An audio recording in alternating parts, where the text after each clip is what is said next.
or have another print disability which makes reading, holding a book, or turning a page difficult or impossible. The content is copyrighted by the respective publishers. For more information, please visit us on the web at nfradioreading.org. Hello, this is Erin, and for the next hour, I will be reading from the June 14th, 2026 issue of the New York Times Arts and Leisure section on the Niagara Frontier Radio Reading Service. My first article is History Belongs to the Screenwriters by Jason Bailey. Lincoln from 2012, when the director Steven Spielberg set out to make a film about Abraham Lincoln, the early scripts encompassed the entirety of his presidency.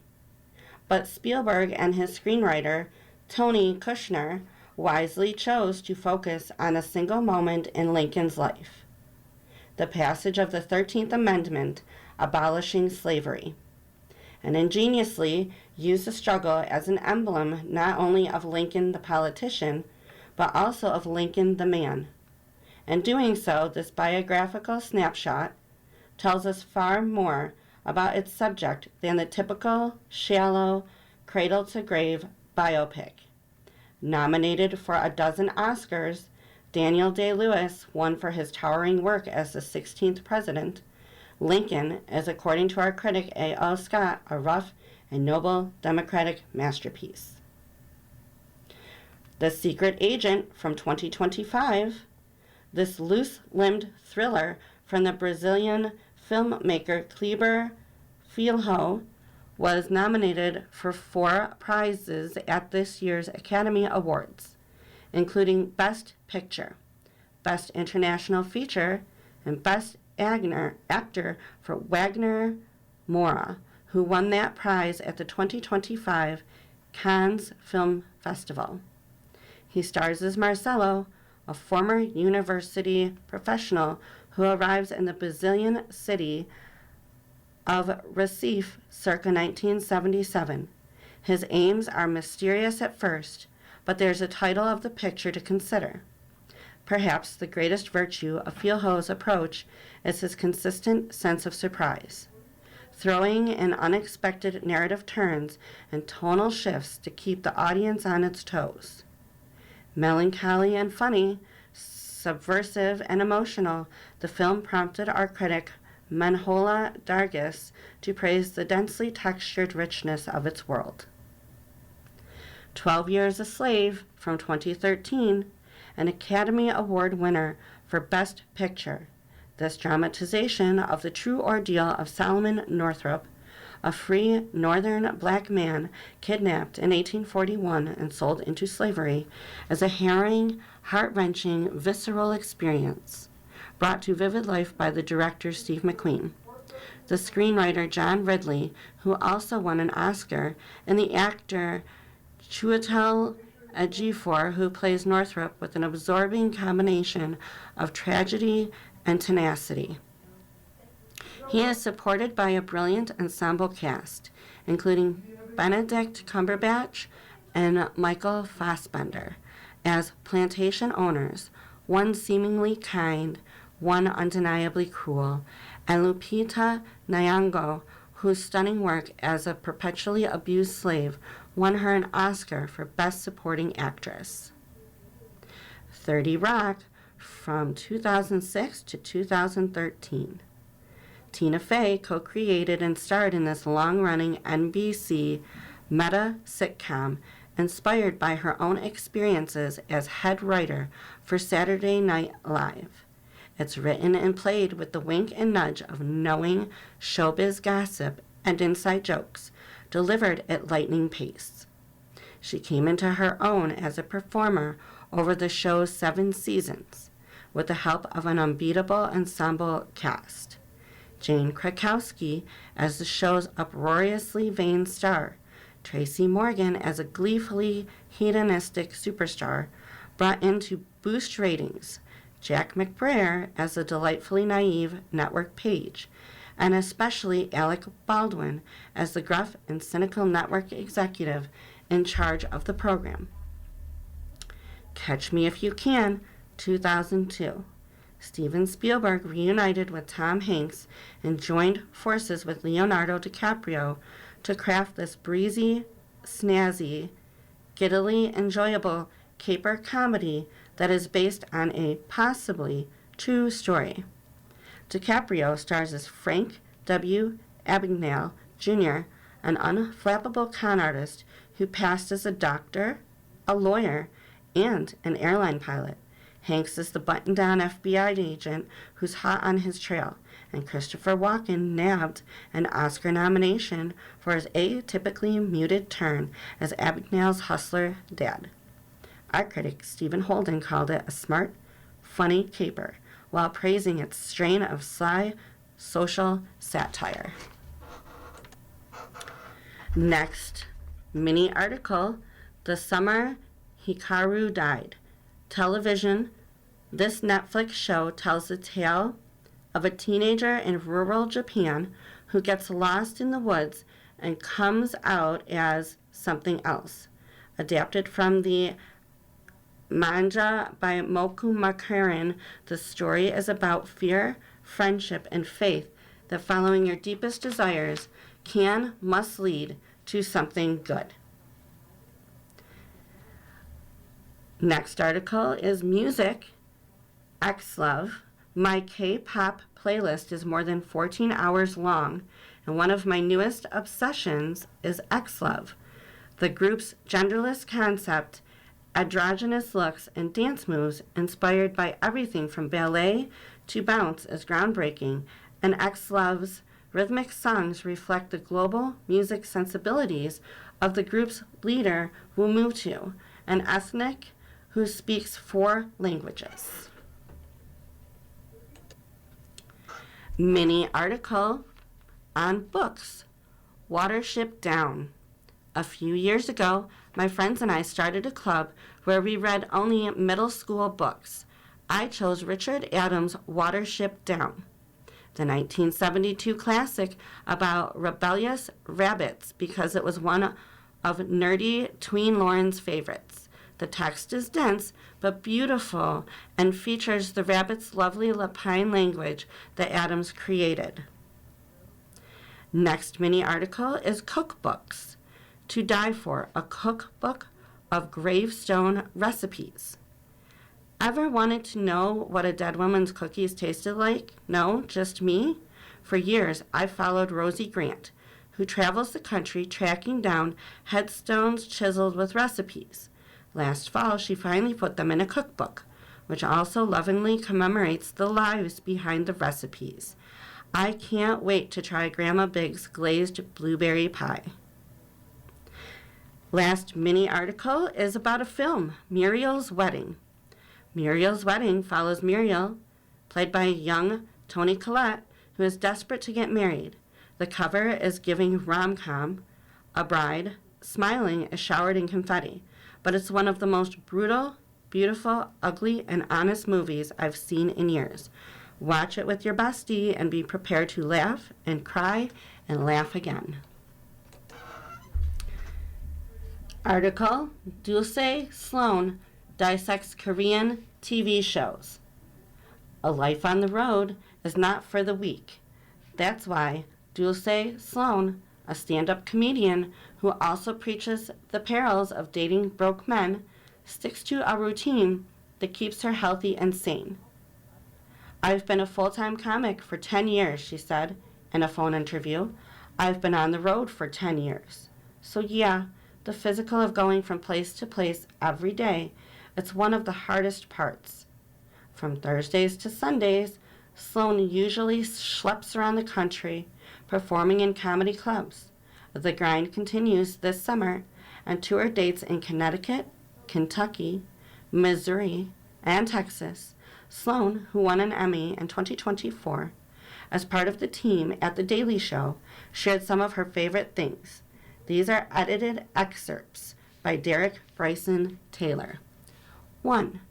Keychains and phone charms. I make all my own merch.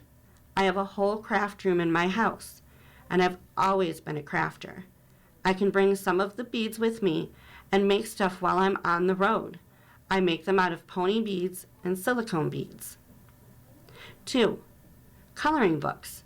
TikTok got me again. That's how I got into adult coloring books. No, it's not adult subject matter. It's like bears going to get coffee or kitty cats washing a car.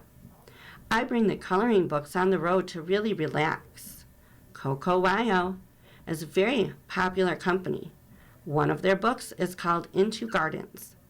I have another coloring book that I really like called Cozy Foodie, where vegetables go shopping. 3. Stuffed animals on a sconce. For decorating my house, I put up these sconces outside my bedroom. I had a little plushie on my couch in my bedroom. I sat it there because I just need more content for my newsletter. Now every week I put a little different stuffed animal or something on the sconce and call it the changing of the guard. It's a section in my newsletter. It's just a silly thing. 4. Talking on the phone. There's nothing better than talking to a boy on the phone. How do you make a genuine connection to someone? You can't get tone through texting. So many arguments have started in a text thread because someone didn't catch the other person's tone correctly. 5. Historical Korean dramas. I have a podcast called Chasing K-Dramas.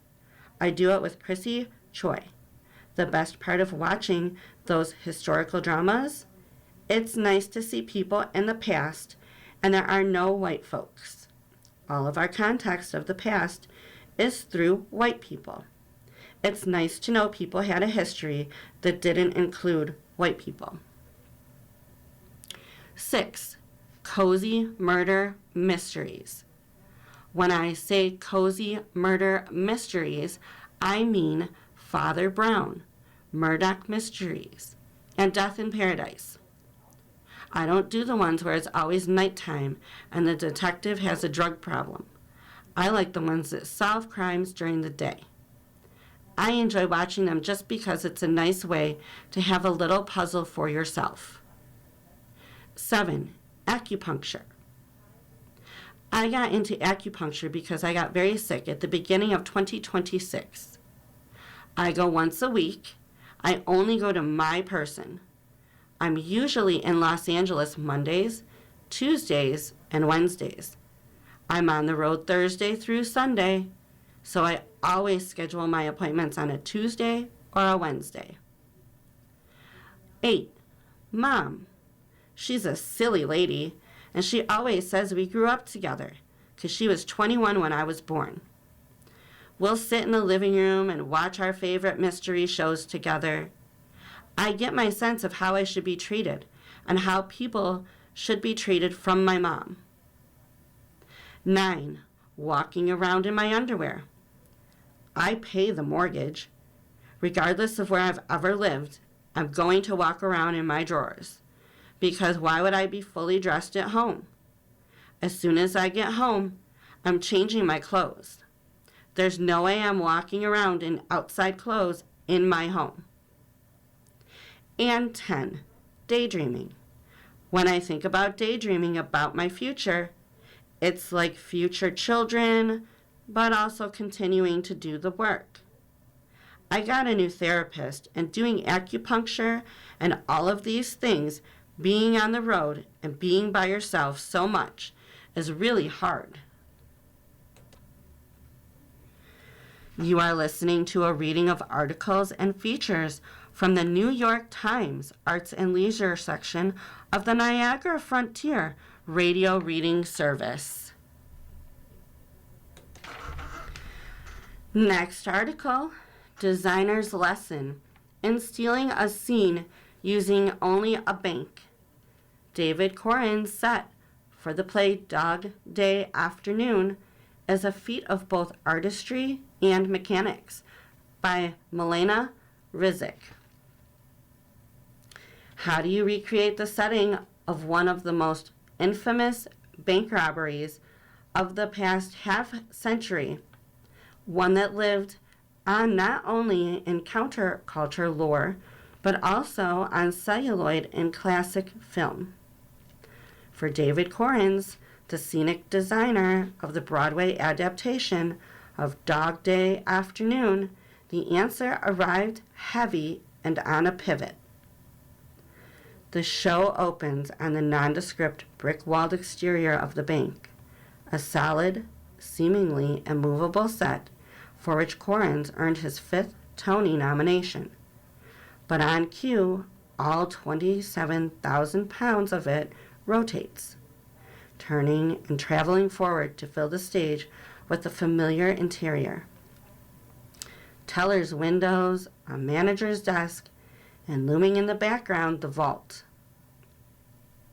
With period details down to the paperwork and a 70s palette of taupe, gold, and burnt orange, it's transportive and slightly foreboding.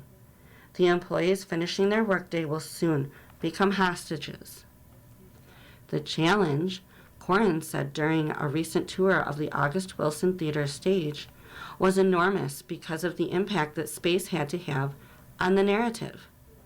It was a lot about trying to figure out how to trap people inside of this box. Korins, one of Broadway's top designers for Hamilton and Beetlejuice, started by looking at archival images of the Chase branch at the corner of Avenue P and East 3rd Street in Brooklyn. The armed men, led by a Vietnam War veteran named John Wojcik, held up one sweaty day in August 1972. The burglary quickly went south and attracted a swarm of police officers, news media, and a swelling neighborhood crowd. Wojcik's revelation that he was gay and hoped to use his ill-gotten loot to pay for transition surgery for his lover gave the whole escapade dramatic, cultural heft. But the bank itself was almost startlingly spare. Korins said, in contrast to the cinematic-looking moments on the street outside as the ordeal dragged on for hours. The incredible 1975 Sidney Lumet movie starring Al Pacino, who bore a strong resemblance to Wojcik, and John Cazale as the hapless accomplices Sonny and Sal, John Bernthal and Eben Moss-Bachrach on Broadway, offered more interior design texture, Korins said. The wallpaper he created for the stage had a similar ovoid pattern the fake plants carried over. He also visited the block in Brooklyn's Windsor Terrace neighborhood where the movie's exterior scenes were filmed, and even took note of the grout work on the building that stood in for the bank on screen. There's an impulse when you're dealing with a period piece to age the heck out of brick, to knock away at it and make it look rough. And it actually wasn't, he said. Matthew Prague, the author of forthcoming book about the movie and its impact, Dog's Day, said the space being quoted was the point. It's a boring street, a boring building, he wrote in an email. You could pass this scene 100 times and never think twice about it. Anne Lumet, who died in 2011, was fastidious about detail, a preparation freak, said Robert Greenhut, one of the film's associate producers. The director blocked the scenes at the Ukrainian National Home in the East Village, his preferred rehearsal spot, and kept production on a tight schedule. They filmed not in the dog days of summer, but through the fall. We had to use a lot of spray bottles to put sweat on people, Greenhut said. The actors chewed ice so their breath wouldn't be visible outdoors. On stage, nearly everything was custom built. The gleaming safe deposit boxes, the doors to the vestibule, with smudged glazed glass and handles that predate handicapped accessibility requirements. The desk belonging to Mr. Butterman, the bank's manager. Corrins even added a scuff on the wallpaper behind the desk's leather chair. This is where Butterman has leaned back 6,000 times, he said. The wallpaper, too, is slightly peeling at the seams. The lived-in quality just tells you more about what's happening, right? Corrins said. Details that audiences never glimpse, like the vintage leaders in cabinet drawers. Posters advertising travelers' checks. Retro brochures. Accurate to the period sourced through bank archives. And faded takeout menus on a corkboard, all were added to help inform the cast's performance. You can feel that as an audience member, even if they are not seeing what the prop is doing, Corrins said. And some are personal touches, he added, like the bowl of lollipops by the teller windows. I remember as a child, yes, Mom, I'll go with you if I can get a dum-dum. As the play, written by Stephen Adley and directed by Rupert Gould, evolved, Corrins added corners like Butterman's windowed back office, which no character ever enters for visual interest. There could be a whole lot of sad sitting if the set couldn't keep a buoyancy, he said. A big part of that was the pivoting transition from the bank's exterior, where the staging of interactions between the crowd and cops is kind of elemental, Corrins said, to the atmospheric interior, where tension is meant to ratchet up as the heist unfolds. When adapting a film to the stage, you have to ask yourself, what makes it a compelling reason to do it, he said. The answer here is you get to see those people actually trapped. There are no jump cuts, no crossfades. There's no cutting away from those two guys, those guns, and those people.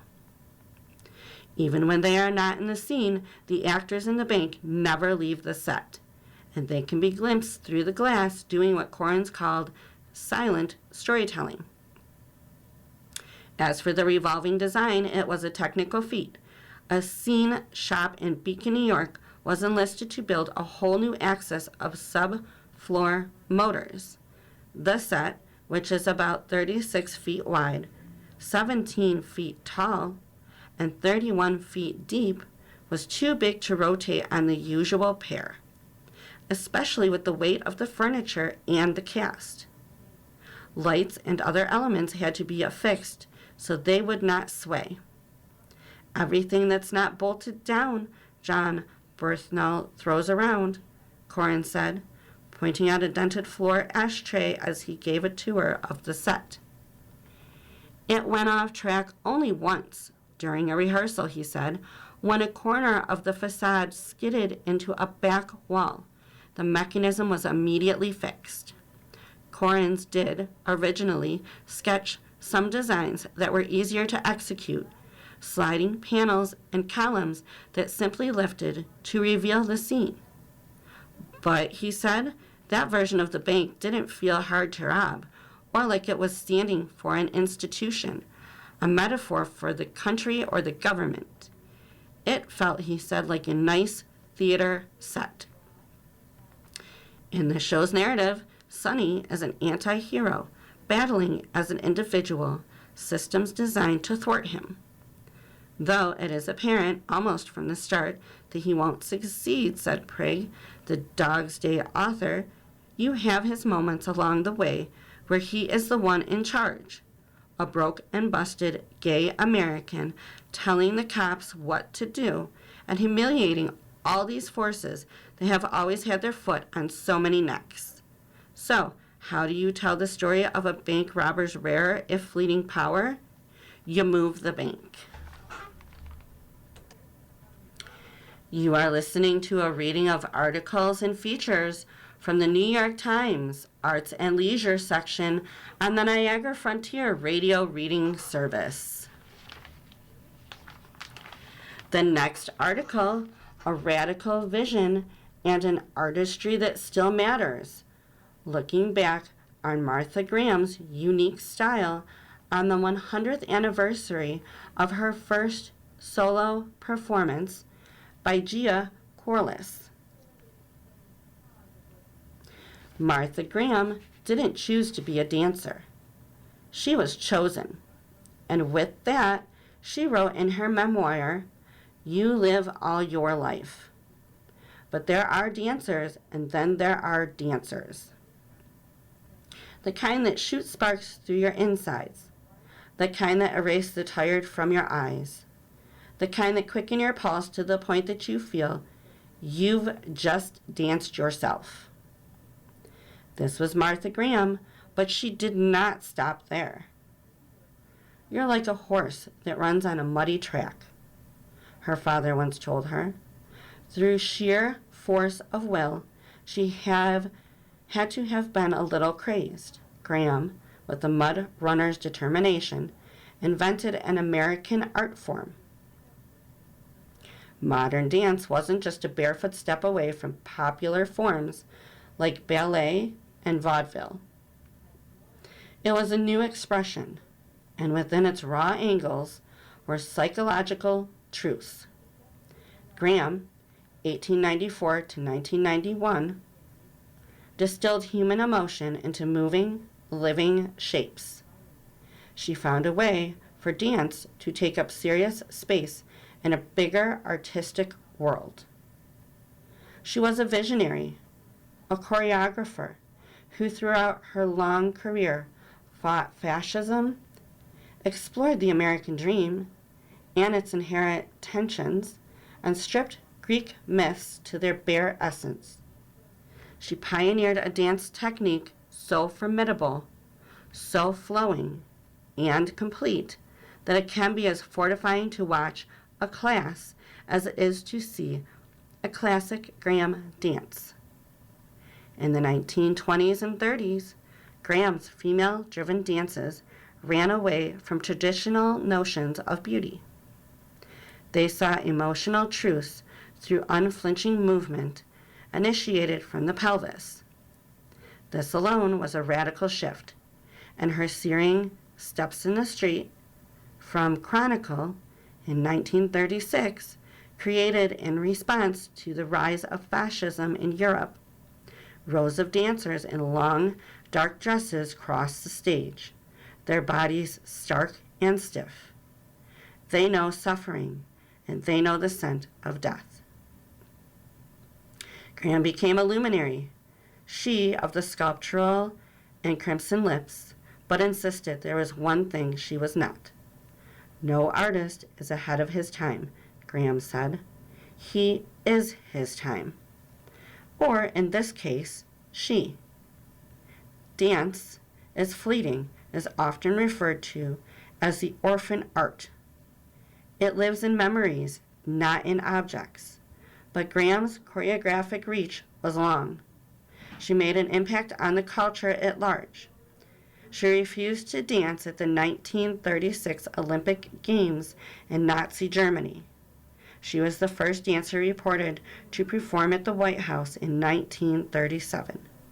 And she provided over the first major American dance company to be racially integrated. This year is the 100th anniversary of Graham's inaugural solo performance, a time to think about what she created as one of the most important American artists of the 20th century. Her influence can be seen in the works of Alvin Ailey, Merce Cunningham, and Paul Taylor, three renowned modern dance choreographers who trained under her. Madonna was once a student.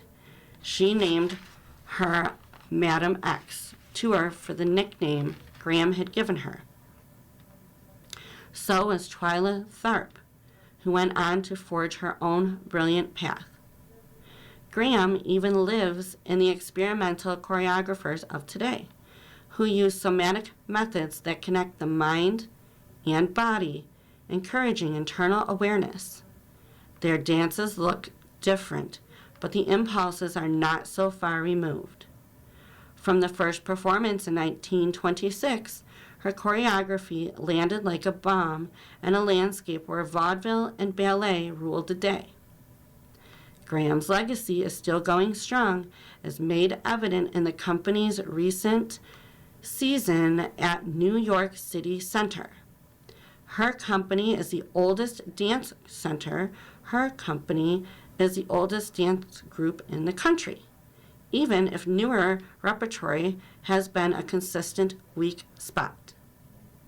Born in Allegheny, Pennsylvania in 1894, Graham spent her teenage years in Santa Barbara, California.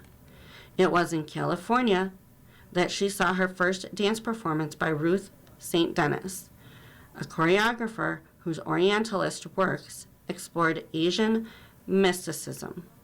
Graham went on to study at the Denis Shawn School, led by St. Denis and her husband, Ted Shawn, who would later make American virility and male dancers his thing. Graham danced with the Denis Shawn Company along with two other modern innovators, Doris Humphrey and Charles Wiedemann. When she left, she performed in the Greenwich Village Follies and taught Denis Shawn technique. That is until Shawn, as Agnes DeMille wrote in her Graham biography, demanded she pay $500 for the use of Denis Shawn exercises and material. It was on this small and perverse point, Shawn's possessiveness and Martha's penury, that the birth and development of modern dance hinges, DeMille wrote. Graham and DeMille had a long, complex friendship. Graham was barely making ends meet. Without Denis Shawn technique, she had to create her own. During the 1920s, she conceived her principles of contraction and release, in which movement is initiated from the pelvis, and her technique, tension and release, fueled by the inhalation and exhalation of the breath, drives the body to indisputable strength or excruciating vulnerability. She had important male collaborators, Lois Horst, her musical director in the early years, and later Eric Hawkins, the first male dancer to join her company. They were briefly married. She also worked closely with Osamu Noguchi, the Japanese sculptor, whose spare designs matched her direct, unadorned choreography. But modern dance was a female-driven art, and Graham was its leader. For the first 12 years, she worked only with women, building her technique from the ground up and choreographing works that were fortified by inner emotions, not directive surfaces. Her dances didn't hide struggle, and in the bodies of her devoted disciples, the female dancer was both reborn and liberated. It wasn't easy. Certainly Martha could not have done what she did, what she felt she was destined to do without them, DeMille wrote. They were her tool, the material of her craft, her bodyguard, her family, her means of existence. Rehearsals continued through the early morning hours. Dancers joining Graham sewed costumes, and there were always new discoveries to make. While Graham's life source emanated from the pelvis, the spine, its spiral was also important. The flesh and body are wrapped around the bones, Graham wrote. The back of the head should be held high, not the face. For the animal brain is at the base of the head. And as dancing is animal in its source, we need to activate that part of the body. Graham was a theater beast with steely drive. She choreographed dances with moment titles like Revolt, 1927, Immigrant, 1928, and Heretic, 1929, a groundbreaking work that came after she developed her ideas about contraction and release. In Primitive Mysteries, 1931, a plotless study of the Virgin originally portrayed by Graham, women stride across the stage with stiff legs, bound together by silence. Their use of weight is brutally beautiful. The dance is held together not just by their tensile strength, but also their breath. In describing its rehearsals, the dancer Gertrude Scher spoke about how a vibration took over Graham's entire being. You saw it in her face and you felt it in her body. She didn't see us. She made us become what she demanded of us by looking, if it was indeed looking. She passed that on in her movement classes at the neighborhood playhouse in Manhattan, where her students included Betty Davis, Joanne Woodward, and Gregory Peck. Woodward recalled that she and her friends didn't take the first class seriously. They wouldn't quiet down. Graham stood still until they did and then said, "There are tears rolling down inside my cheeks." Graham wrote, "With that, I had them."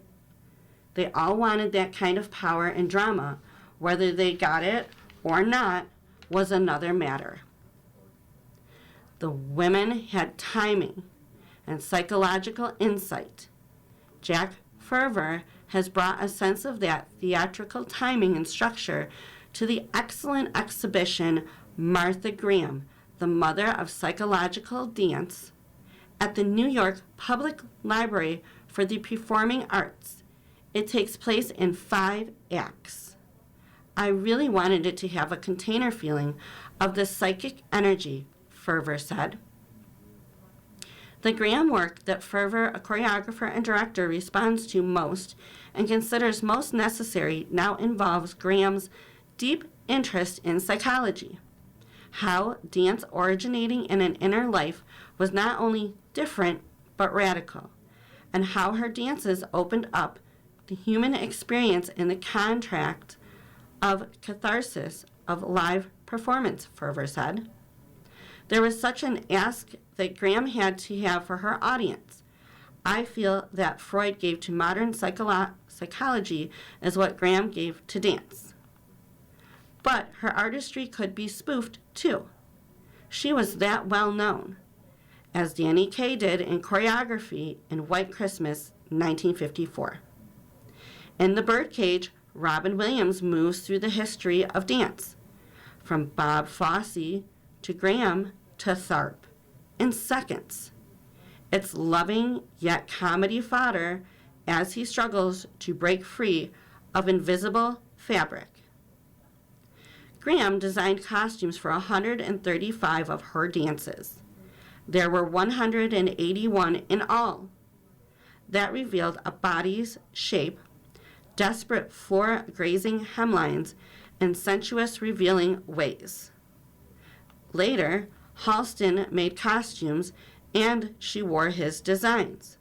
With her arthritic hands covered in gloves, she was still glamorous.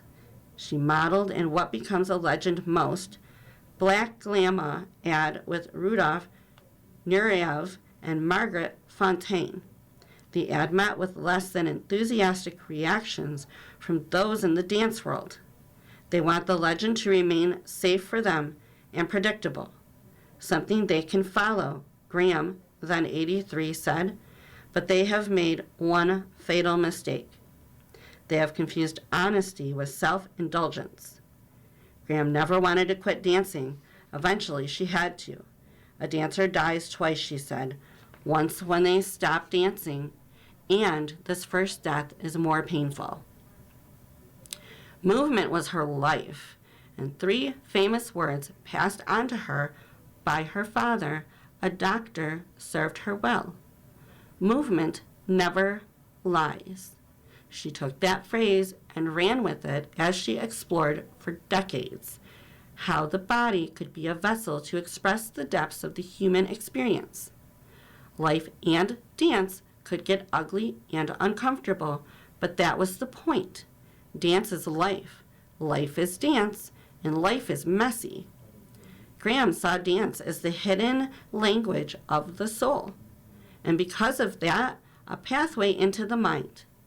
Graham's work doesn't dwell on conventional beauty, though an austere beauty rendered through the binding power of muscles and bones was doing things for sure, but relies on the body's innermost secrets. In Lamination, 1930, a dancer wears a long piece of purple jersey, its material encasing her body in a tube. As she stretches and contracts, her physical form becomes a container of sorrow, of grief. For Graham, the fabric, as she wrote, is to indicate the tragedy that obsesses the body, the ability to stretch inside your own skin. Looking at lamentation now, with women's rights eroding, that fabric doesn't seem to store emotions so much as seal them.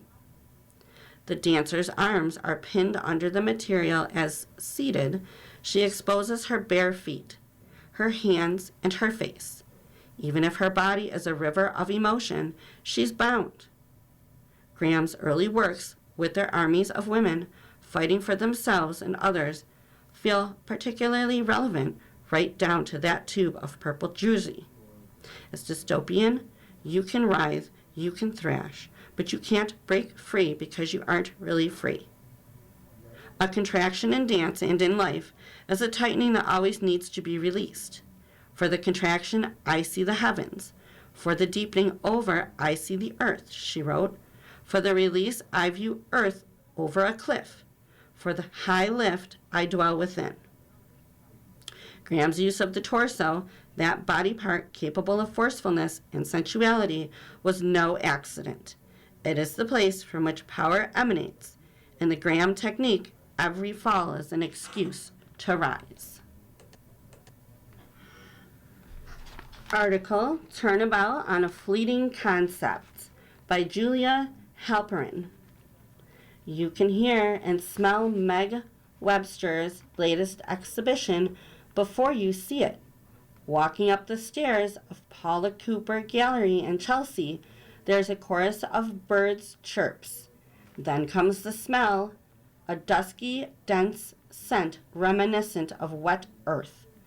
Finally, you walk into the main space and encounter Thicket. The show's artwork, a beckoning spiral made of local branches, the leaves, and flowers. As visitors to the gallery make their way inside the installation, the bushy walls ascend, swallowing them up. Once inside, the birds are still audible. It's a sound artwork called Nearest Virgin Forest, which was recorded under Webster's direction in Hutchison Memorial Forest in New Jersey, an hour's drive from New York City. The show is her first solo exposition at Paula Cooper in a decade. It arrives amid growing interest in Webster, an 82-year-old environmental artist who has spent her career staunchly committed to the kind of subtle, ephemeral art that makes it nearly impossible to become rich or famous. Her best-known sculptures include Wall of Wax, 1990, an 8-foot-tall curved wall of beeswax, and Moss Bed King, 1986 to 1988, a low moss-covered form the size of a king mattress.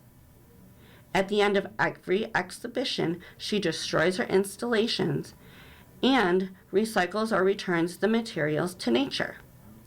Webster brings the natural world into art spaces at a moment when the iPhone attached masses have rarely felt more alienated from the outdoors.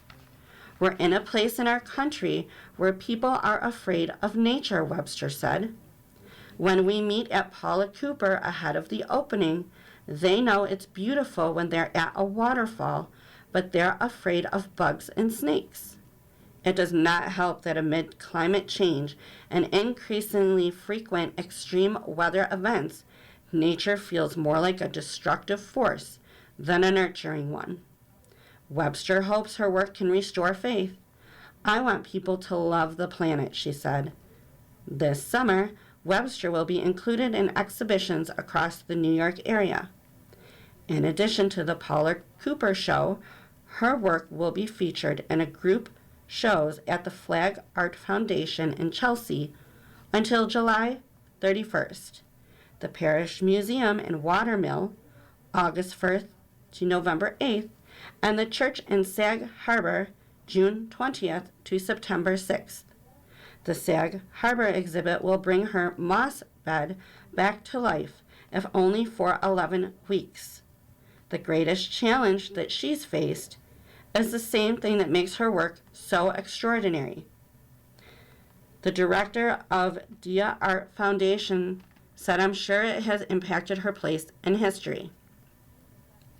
Morgan included several major works by Webster in the celebrated Minimal exhibition she organized at the Bourse de Commerce in Paris last year, and in April closed a 2-year presentation of Webster's sculptures of Dia Beacon in the Hudson Valley of New York. But, she noted, Webster remains lesser known than male peer sculptors like Richard Serra, Michael Heiser, and Andy Goldsworthy. Webster told me she was feeling ambivalent about having dedicated so much of her life to art that ceases to exist when it is not on view. After her Dia exhibition came down, I immediately got the flu, so I must be having some emotional reactions, she said. Webster is also undergoing treatment for breast cancer.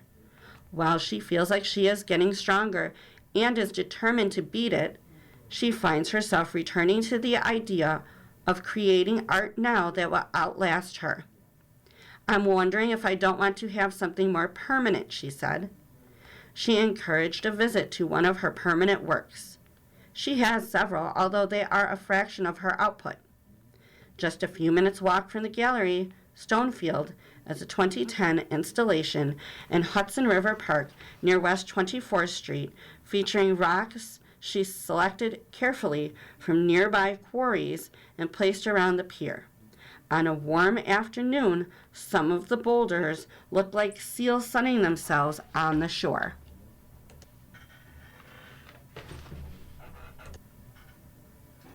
Webster has worked with natural materials since she was a student at Yale.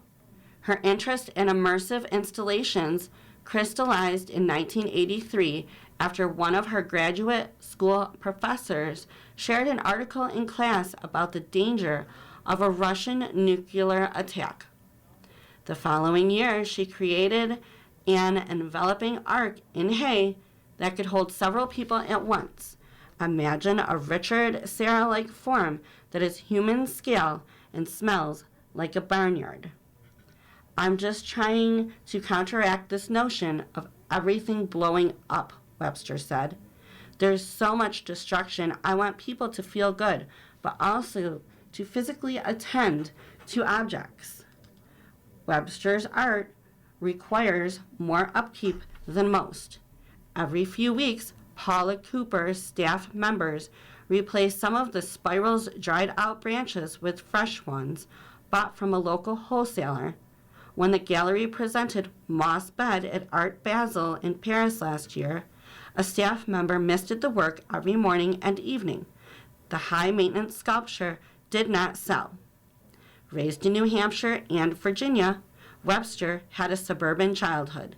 She wasn't particularly interested in environmental issues until she took an ecology course as an undergraduate. But riding horses as a young girl taught her about how to take care of another living thing. It was a lesson she did not recall learning from her mother, who died of a barbiturate and alcohol overdose when Webster was 16. Is there a connection between the lack of care she received as a child and the constant maintenance her artworks require? "I think there is," Webster said. "My parent pain, my loss pain. We carry it. It's in our bodies." Webster's interest in art that is anti-monumental, comfortingly enveloping, and soft around the edges puts her at odds with the artistic movements she is most associated with: land art and minimalism.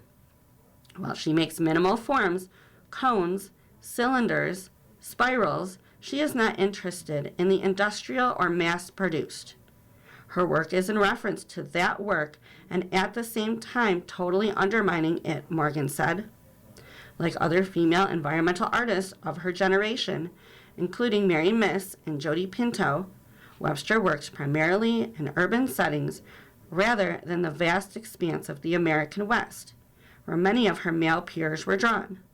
She had a brief stint working as an assistant to Heiser, the creator of the mile-and-a-half-long city in the Nevada desert. But she notes that his work is more than mastering nature than communicating with it. Heiser doesn't care about the grass, she said. I care about the twigs and the plants and the soil. Webster frequently wonders whether she has been successful in her effort to make people care more about the environment. She was dismayed to learn that a museum that recently showed her work planned to cut down trees on its property. They sat with my work, and now they're just cutting trees down, she said. They didn't get it somehow. An artist can only touch things. Should I become an ecologist? It's a strange question to hear from an octogenarian, but Webster is full of ideas about what to do next. Perhaps something architectural, or a project that is part garden, part rewilded forest. Lee Arnold, a curator at the Nasher Sculpture Center in Dallas, who included Webster in 2023 exhibition Groundswell, Women of Land Art, noted that Webster's ambivalence is deeply relatable. Her work is more about mortality and our obsession with permanence, Arnold said. She's at a moment in life cycle of her work, of her own life cycle, where she's thinking, what is going to be left when I'm not here? That's the most universal question that humans ask themselves as they age. While Webster's installations are recycled after every showing, they live on in unorthodox ways. Arnold cherishes the memory of lying down in mossbed before the work was destroyed at the end of the Groundswell. She also turned remnants of Webster's 1984 rammed earth sculpture Long Gates into bookends that sit in her office. Life, what makes Webster's work feel precious is what its fullest expression is fleeting. On a recent visit to Webster Paula Cooper show, I spotted a spider no larger than a lentil crawling around the edge of an aluminum cone. The sculpture, one of the domestic scale works that Webster creates in part so she has something to sell, has the precision and aloofness of classic minimalism. But Thicket had done exactly what Webster had meant it to do, bring the natural world inside. You can't weave a majestic branch spiral without inviting a bug or two. Next article is about film. Toys That Let Fans Relive On-Screen Adventures by Robert Ito. In Toy Story 5, beloved dolls from previous chapters, Buzz Lightyear, the cowgirl Jessie, and others, encounter Lilypad, the latest rival for their latest child's affections. A bright green, kid-friendly computer tablet, Lilypad can rap, translate conversations into Spanish, and send messages. Extinction, moans Rex, the team's plastic T-Rex, who, even under the best of circumstances, struggles with fears of abandonment. Not again. Toys are at the core of the new chapters of decades-old franchises that have transformed how filmmakers and animators have used their productions to sell toys and vice versa. There's the Star Wars spin-off The Mandalorian and Grogu now in theaters, whose spiritual overlord George Lucas became one of the richest filmmakers on the planet when he chose to swap some of his directing fees for the original film in favor of licensing and merchandising rights to all related toys. Also in theaters, there's Masters of the Universe, part of the franchise that flipped the usual order of things for children-focused intellectual property, releasing toys 2 years before the 1980s Saturday morning cartoon series debuted.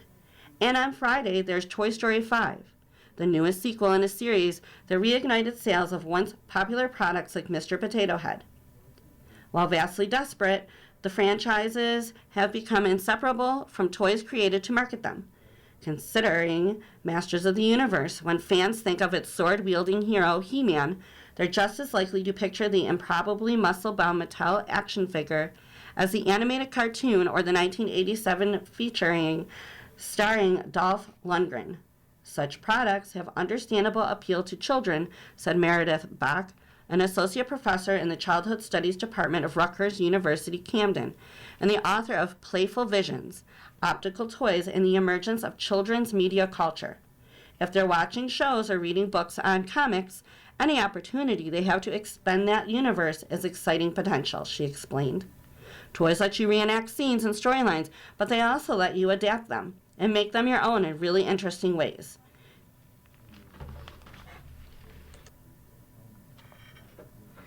You have been listening to a reading of articles and features from the June 14th, 2026 issue of the New York Times Arts and Leisure section. Reread from the New York Times Arts and Leisure section every Sunday at 3 p.m. Your reader has been Erin, and thank you for listening.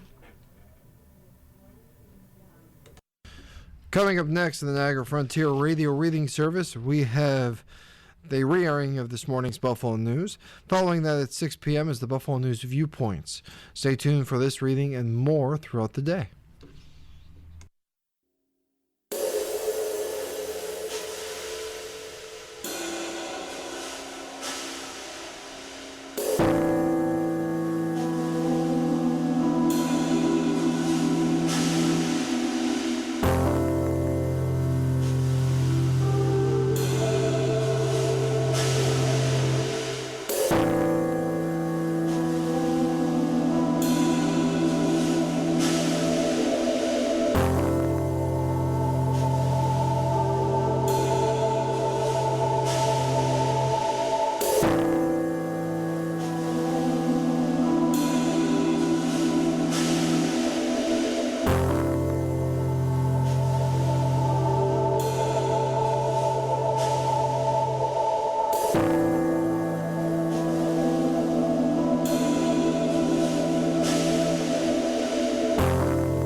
The following program is intended for listeners who are blind, have low vision, or have another print disability,